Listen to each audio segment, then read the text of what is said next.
las tenemos bastante.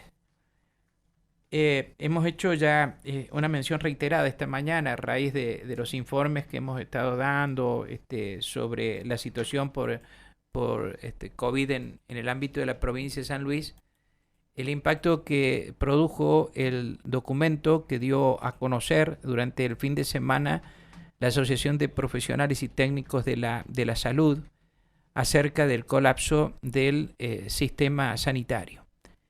En realidad el mensaje parecía estar dirigido o está dirigido a la generalidad de la población y a los afiliados de esta entidad, recomendándole adoptar las medidas de seguridad para evitar que siga la propagación del virus. Pero ahí es donde dice que no hay más camas de terapia intensiva, no hay camas en terapia intermedia y hay muchos infectados que nos superan ampliamente en número para poder brindarles a todos una atención adecuada. Eso es lo que dice esta entidad, que además advierte sobre otras cuestiones que seguramente surgirán en la conversación con Analía Trifiró, que es la secretaria general de APTS, con quien tengo comunicación ahora. Analía Trifiró, buen día. Gracias por atenderme. Buen día, ¿cómo le va, Mario? Bien, bien. ¿Dónde está el colapso del sistema? El colapso del sistema está en la ocupación del 100% de las camas. Están ocupadas el 100% de las camas de terapia intensiva y de terapia intermedia. Y como los pacientes COVID necesitan estar en respirador mucho tiempo, algunos llegan a estar hasta 2 meses con respirador, no son pacientes que entran y salen rápidamente. Entonces, en cuanto se produce un alta o un deceso, se libera la cama e inmediatamente es ocupada por otra persona. Eso se llama trabajar a cama caliente. Entonces, este es lo que se llama colapso, Ujú. donde uno ya no cuenta más con lugares donde brindarle al paciente grave la atención que necesita. Las expresiones de ustedes son coincidentes con las tres notas que hicimos la semana pasada con directores de los sanatorios privados, quienes también tuvieron esta expresión diciendo que el sistema público estaba colapsado y ellos están colapsando o ya habían colapsado. El tema, Analia, y disculpe el carácter de la pregunta, viene porque no nos cierran los números y no conseguimos que el gobierno los aclare. La jefa de gabinete, cuando fue a la Cámara de Diputados el año pasado a rendir un informe, fue acompañada de la doctora Sangla. La doctora Sangla entonces mencionó que había 120 camas de terapia intensiva en la provincia. Después nos dijo a nosotros aquí en el programa, un par de meses después, que ese número se había incrementado. Sin embargo, el número de pacientes para terapia intensiva que están mencionando los reportes diarios que emite el Comité de Crisis no hablan de ese número. Por eso nos llama la atención que el gobierno hable de 90% de ocupación de cama y ustedes del colapso. Por eso es el pedido de precisión. Bueno, en realidad yo puedo hablar con precisión de las camas de terapia intensiva de San Luis. Ujú. Eh, Ahora con esta inauguración del hospital universitario, y no sé con cuántas camas en total quedó Villa Mercedes, pero lo puedo averiguar. Ujú. Pero en San Luis hay 18 en la parte pública, 18 camas de terapia intensiva. Había 6 camas de terapia intermedia donde hay pacientes COVID y no COVID, y se agregaron 6 camas más. Sí. Eh, y hay 4 camas en la maternidad provincial Teresita Baigorria. Sí. Esas son las camas de terapia intensiva que hay en la parte pública. 34. Eso es el total. Eso es todo lo que tenemos. Eso es el total de las camas que hay de terapia intensiva. Y cuando dijeron que habían habilitado como terapia intensiva otro sector del complejo sanitario San Luis, ¿no? No, como terapia intensiva no. Hay 140 camas que pertenecen a pacientes moderados, que no tienen respirador, o sea, no necesitan respirador. Sí necesitan oxígeno, pero no respirador. Ujú. Estas 30, En, sí, estas 34 camas que usted me menciona, esas sí tienen respiradores. sí, todas. ¿Y entonces cómo se hace con la gente? Bueno, es por eso que nosotros decimos del colapso, porque las camas las camas de pacientes moderados están llenas, las 140 camas, y están llenas las camas de terapia intensiva intermedia y las camas de terapia intensiva. Ujú. Están llenas. Entonces, en este momento se están internando pacientes en el oncológico y en la maternidad provincial. Ajá. Esos también Eh, han pasado a ser atención COVID. En el oncológico hay pacientes, hasta donde yo sé, hasta ayer, hay pacientes que no tienen patología COVID, que Ujú. tienen otras patologías que requieren internación. Ajá, ajá. Y en la maternidad provincial sí hay pacientes COVID. Hay una sala que se ha preparado donde están los pacientes COVID, que los están atendiendo los ginecólogos. Ujú. ¿Y qué pasa entonces si se necesita internar más gente? ¿No hay dónde? La verdad, Mario, es que no hay. No hay dónde. Ayer yo me comuniqué a la noche con una médica que me llamó, que no puedo dar su nombre, y me dijo que en ese momento en el hospital había 20 pacientes en lista de espera para una cama de terapia intensiva. ¿Esto qué quiere decir? Que están en la sala de pacientes moderados necesitando un respirador y que no se lo pueden dar porque las camas de terapia intensiva están llenas. Y no hay posibilidad de traslado tampoco. No hay posibilidad de traslado, salvo que ahora los empiecen a trasladar a Villa Mercedes. Pero entonces estaríamos quitándole atención a los pacientes de Villa Mercedes. Ujú, Eso no sé cómo va a funcionar eso. ujú. ¿Y qué información tiene del resto de la provincia?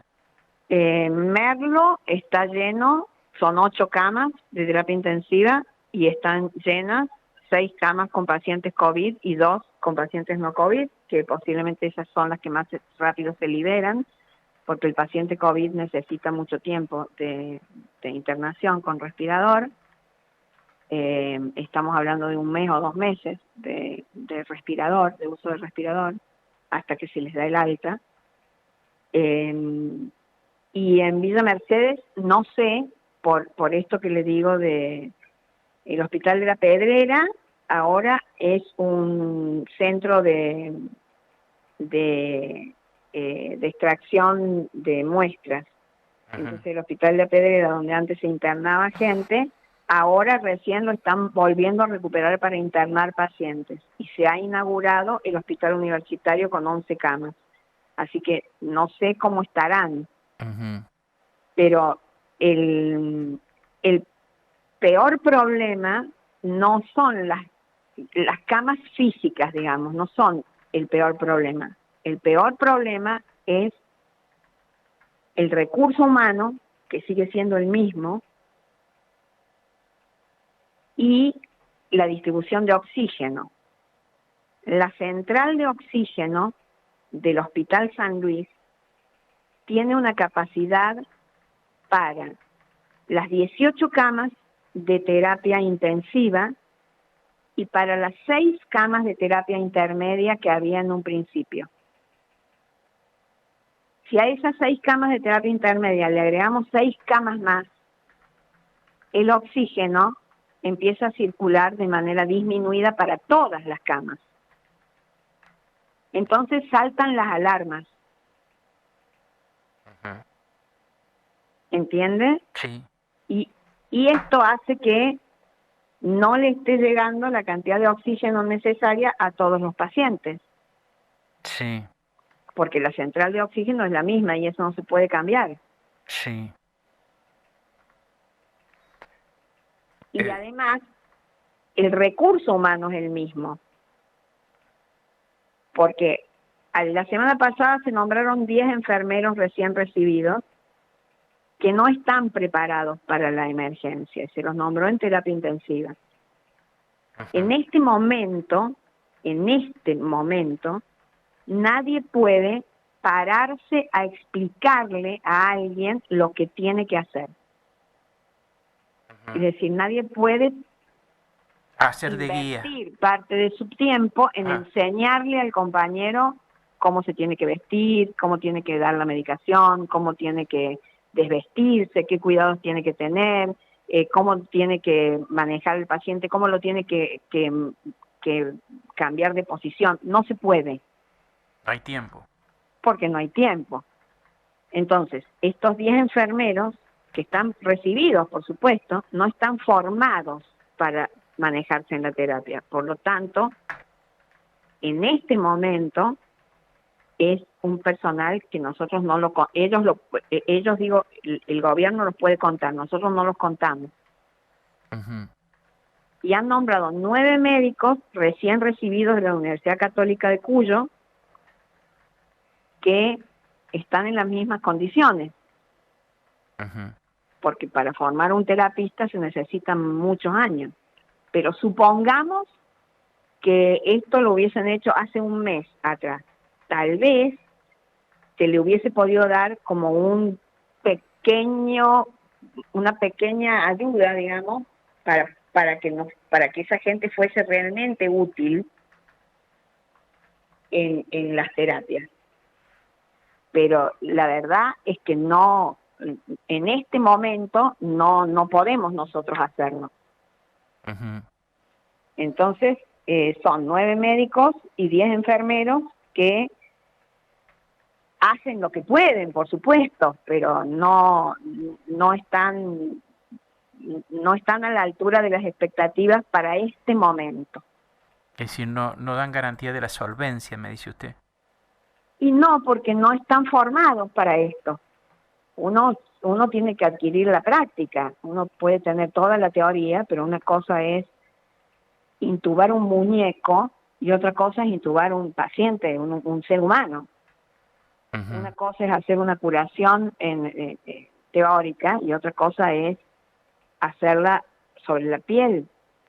O sea, esto necesita un aprendizaje, para eso están las residencias, médicas. Y las residencias de enfermería también están para eso.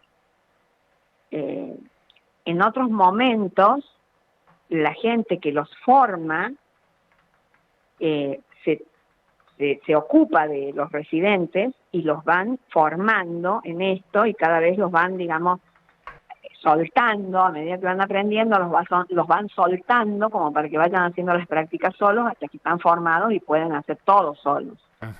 Pero eso lleva tiempo. Por eso ustedes en el documento dicen que esta situación de agregar camas o tener más oxígeno o más medicamentos sin el personal idóneo para la atención, lejos de solucionar el problema, dicen, lo agrava. A mayor número de camas sin la asistencia correspondiente se aumenta la posibilidad de no mejoría en los pacientes. Claro, lo decimos por esto.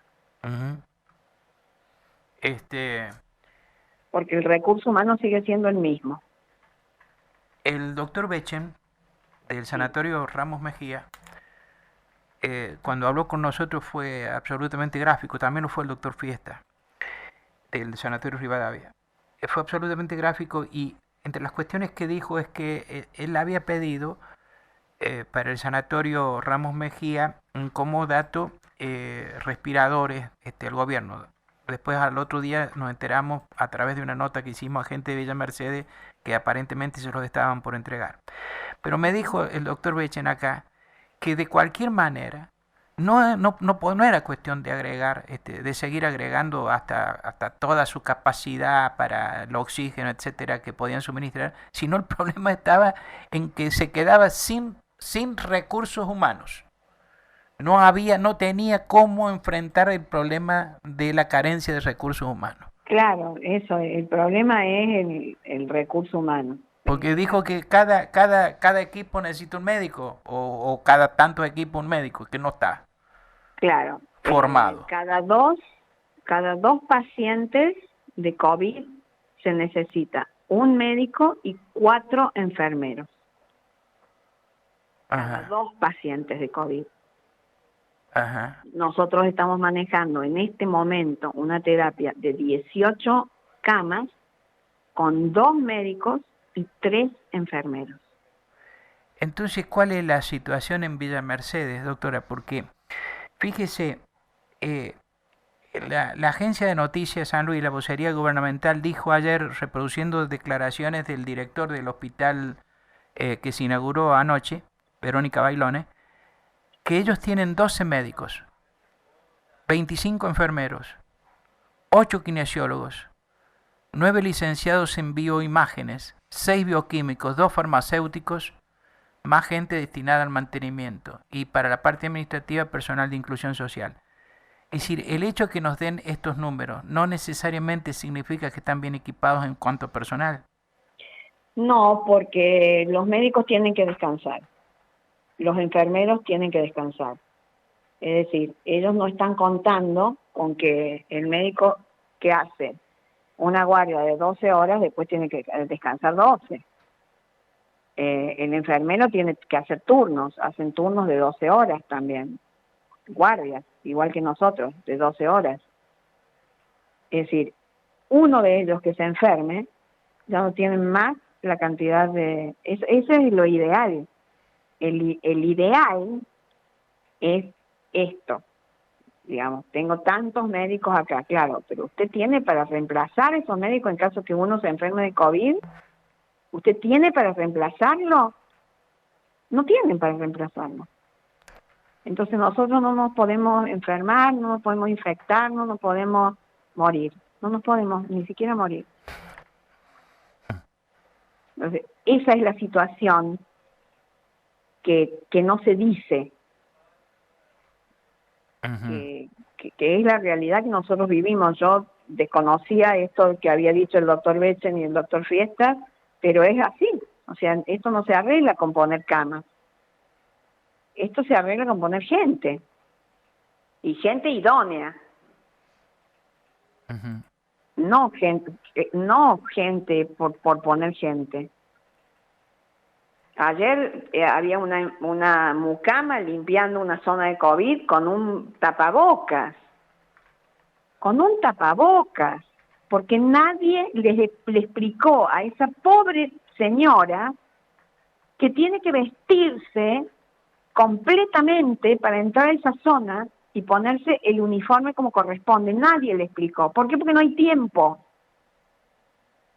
Entonces, esa señora fue vista por un enfermero, el enfermero le dijo, señora, venga, que yo le voy a decir cómo se tiene que vestir, pero si no, esa señora pasaba las 8 horas de su turno limpiando con un tapabocas. Entonces muchas veces dicen, hemos nombrado, pero acá se necesita saber si la gente está capacitada para esto. Porque si no está capacitada, es lo mismo que poner camas. De la clínica de Villa Mercedes que entrevistamos, Javier, era la clínica de la Concagua. De la Concagua. Fueron muy duros con el tema de la falta de vacunación y la falta de respuesta del gobierno para vacunar a todo el personal auxiliar.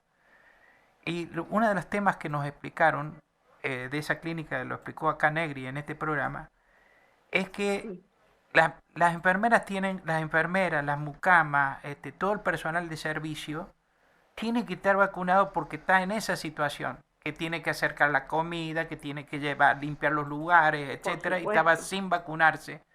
Entonces lo mostraban como una negligencia de una de las funcionarias del gobierno no atender el requerimiento de vacunación de ese personal. O dice que entonces ponían en riesgo, cada vez que tenían que hacer algo, estaban poniendo en riesgo el personal, no lo podían poner en riesgo, porque si no agravaban su situación. Eso es lo que nos dijo Negri de la clínica de la Concagua. Bueno, la semana pasada se hizo una manifestación frente al Sanatorio Rivadavia, creo, por la misma situación. Sí, frente al Ramos Mejía también, sí. Bueno, en uno de los sanatorios, sé porque vi la foto, que se hizo esa manifestación. Nosotros tenemos en profesionales y técnicos, en este momento 200 personas que no han recibido su primera dosis. Y con primera dosis estamos haciendo el relevamiento que lo vamos a dar a conocer la semana que viene.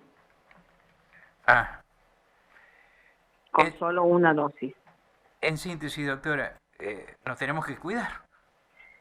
Sí, por eso, entre las cosas que nosotros decimos es que salgan lo menos posible, que eviten todas las reuniones sociales, no solo las fiestas clandestinas, también el festejo del cumpleaños, el llevar al nene a jugar al fútbol, las cosas que se pueden evitar hacer, que se eviten. La verdad es esta, uno tiene que en este momento moverse con su burbuja. ¿Eso qué quiere decir? Que si yo habitualmente estoy con la gente de mi trabajo y de ahí me voy a mi casa y estoy con mi familia, que haga eso durante 15 días, no le pedimos mucho tiempo, hasta que se empiecen a liberar más camas de terapia, podamos dar más altas, se empiece a recuperar la gente para poder avanzar y darle una buena atención a toda la población, porque sabemos que la gente ya ni siquiera está esperando la ambulancia, la gente llega en taxi pidiendo ser internada. Y no podemos dar respuesta a todo porque no tenemos cómo, esa es la verdad. Entonces no queremos parecer como los malos de la película, porque siempre parecemos los malos de la película porque decimos las cosas así, tal vez muy crudas, pero es nuestra realidad. Entonces les pedimos que nos pongan un voto de confianza y que por 15 días salgan lo menos posible y usen el alcohol en gel, usen el distanciamiento y usen el barbijo bien colocado por encima de la nariz, tapando nariz y boca, y salgan a lo que tengan que hacer. Nadie les dice que no salgan, que no vayan al supermercado, donde uno se relaja es en la reunión social. Gracias por atenderme, doctora, y gracias por la información. Disculpe la molestia. Gracias a usted, hasta luego. Buen día. La doctora Naria Trifiró, secretaria general de APTS, estuvo esta mañana aquí en Nada Secreto, en Radio Universidad.